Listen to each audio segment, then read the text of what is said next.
හරිද? ඊළඟට රූපය දැක්වෙන භාණ්ඩය ආනත තලය දිගේ පහසුවෙන් ඉහළට තල්ලු කිරීම සඳහා යොදාගත හැක්කේ මොකක්ද? ඔව් මෙයා ඉහළට තල්ලු කරන්න පුළුවන් මොකක්ද? රෝදයක් උඩ තියලා නේද? රෝදයක්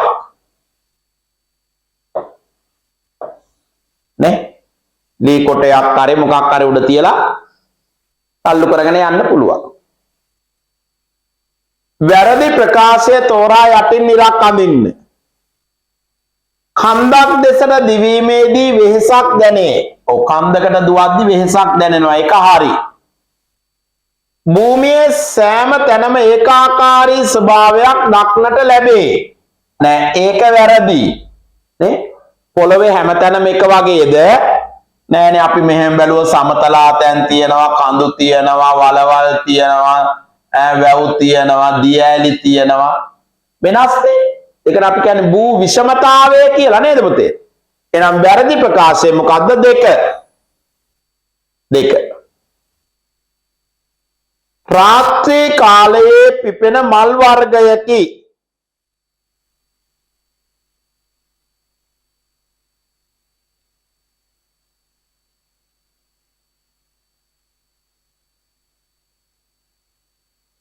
ඔව් මෙතන පුතේ පළවෙනි උත්තරේ වෙනස් කරගන්නකෝ. සමන්පිච්ච කියලා.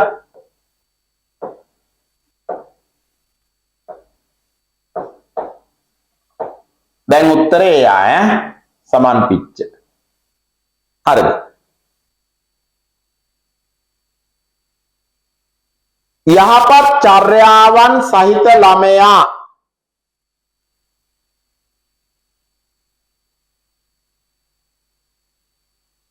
මොකක්ද?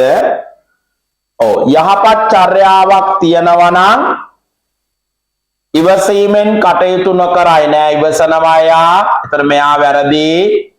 අන් අය සමග දබර කරගන්නවද නෑ. ඇද නැතුව රේඛාවක් අඳි. නේ? එයා කලබලයක් නෑනේ.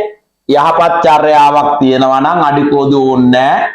මෙහෙම තියලා ඇද නැතුව රේඛාවක් අඳින්න පුළුවන්. අර කලබල වුණාම තමයි මෙහෙම ණයා ගියා වගේ තමයි රේඛාව අඳින්නේ. හරිද?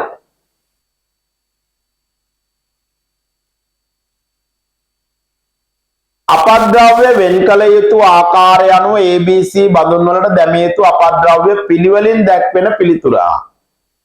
ඒ කියන්නේ දිරන දේවල්නේ. මොනවද දිරන්නේ? දිරන දේවල් වලට මොකක්ද දෙන්න ඕනේ? පෑන් බට දාන්න බෑ. දිරන්නේ නෑනේ. පොල් කුඩු වෙන්නත් පුළුවන්, ලුණු පොතු වෙන්නත් පුළුවන්. නොදිරන කෙසෙල් කොළ වෙන්න බෑනේ. කෙසෙල් කොළ දිරනවානේ. එහෙනම් ඉටි කොළ විද්‍යුත් අපද්‍රව්‍ය බල්බ. එහෙනම් උත්තරේ 1. නේ? උත්තරේ 1.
හරිද?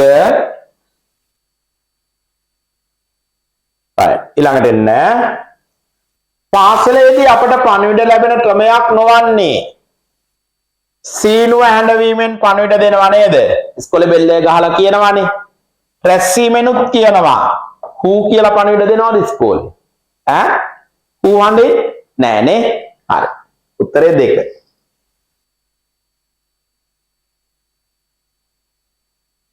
වර්තමානයේදී තොරතුරු හොමාරු කර ගැනීම සඳහා අප යොදා ගන්නා මෙම උපකරණය කුමක්ද?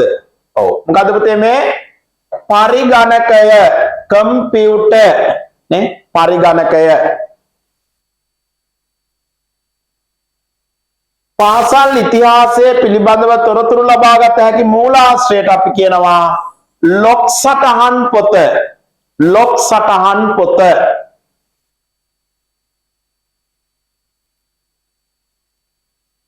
මෙම රූපයේ දැක්වෙන ඓතිහාසික ස්ථානය මොකද්ද මේ? සීගිරිය නේද? සීගිරිය ලංකාවේ මාතලේ දිස්ත්‍රික්කයේ පිහිටිය ස්ථානයක්. ශ්‍රී ලංකාවේ වෙසෙන ආදිවාසී ජනතාව වර්තමානයේ වාසය කරන ප්‍රදේශයේ දඹාන ඔය මයංගනේ ගියාම අපි යන්නේ දඹාන. අතීතයේ සිට පැවතෙන ජන ක්‍රීඩාවකි මොකක්ද? ඔව් ජන ක්‍රීඩාවක් දාන් ඇදීම. දාන් ඇදීම.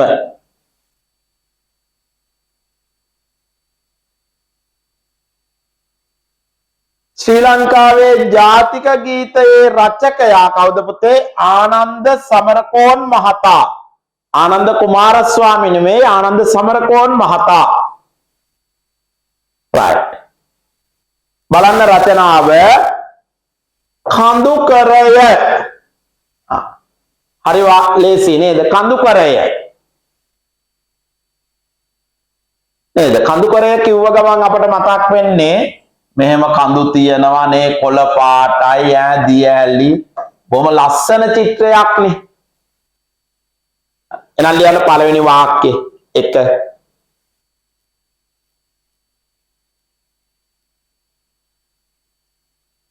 දුටු දුටුවන්. දුටු දුටුවන්. ඒ කියන්නේ දකින දකින කෙනා. දුටු දුටුවන්.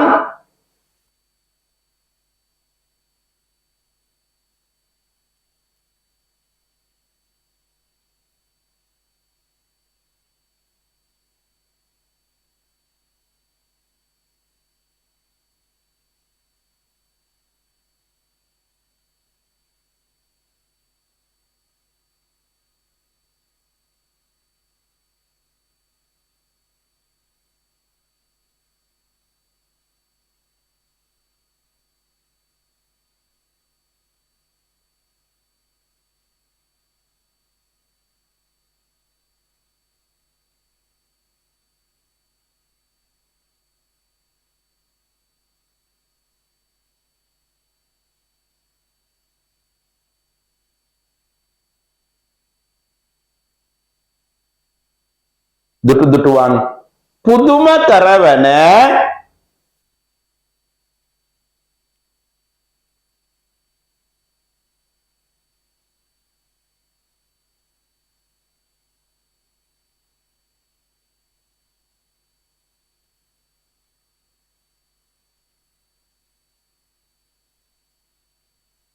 දුම කරවන කඳුකරය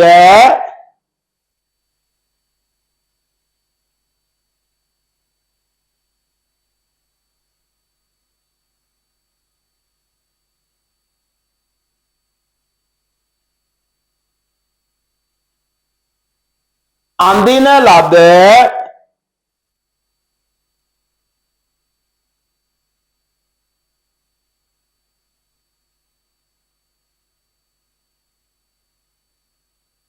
සිතුවමක් වැනිය. අඳින ලද සිතුවමක් වැනිය. සිතුවමක් කිව්වේ පුතේ චිත්‍රයක්. අඳින ලද සිතුවමක් වැනිය.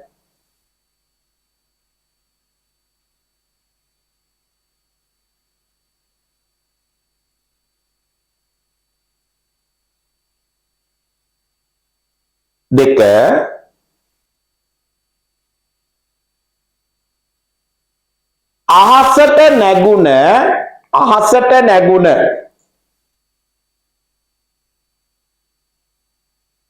අහසට නැගුණ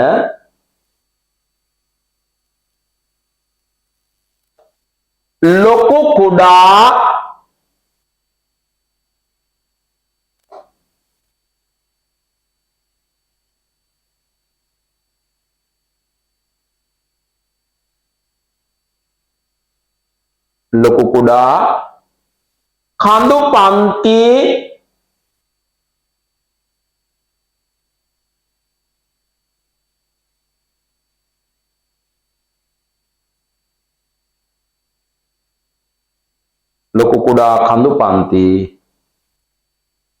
කොළ පැහැයෙන් බබලයි. අහසට නැගුණ ලොකු කුඩා කඳු පන්ති කොළ පැහැයෙන් බබලයි.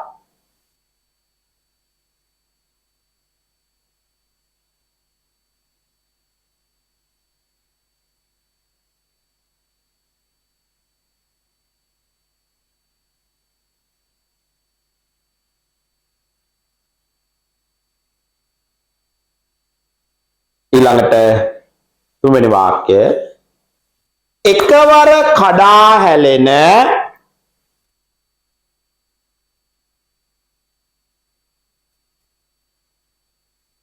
එකවර කඩා හැලෙන දිය ඇලි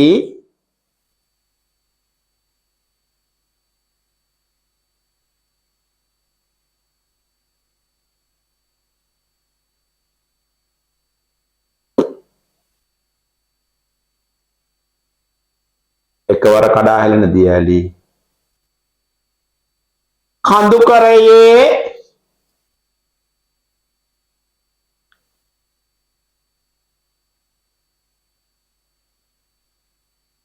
සුන්දරත්වය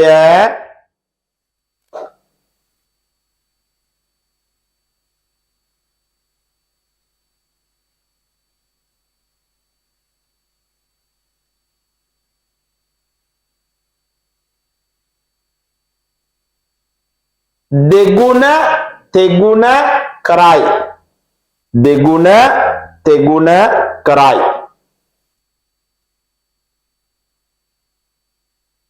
හරිද පුතේ? right. එතකොට අපි ඔන්න පේපර් දෙක අද දවසේ සාකච්ඡා කරලා ඉවර කරා. දැන් මම පුතාලට පුළුවනි ඔකේ අඩුපාඩු ටික ආයෙ හදාගන්න.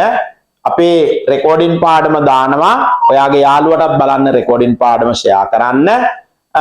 පන්තිය සම්බන්ධයෙන් ඔබට විස්තර අවශ්‍ය නම් තව දුරටත් දැනගන්න අවශ්‍ය නම් විස්තර අපි මෙන්න මේ දුරකථන අංකය දෙන්න කතා කරන්න පුළුවනේ 071 65 10යි 861 මේ අංකයට කතා කරලා තොරතුරු ලබා ගන්න පුළුවන්. right. එහෙනම් අදට අපි පන්ති කාමරේ වැට්ටික ඉවර කරමු පුතේ. ඊළඟ දවසේදී මුණ ගැහෙමු. එහෙනම් අයබෝවන් උත්සන්නයි යස්පීටයි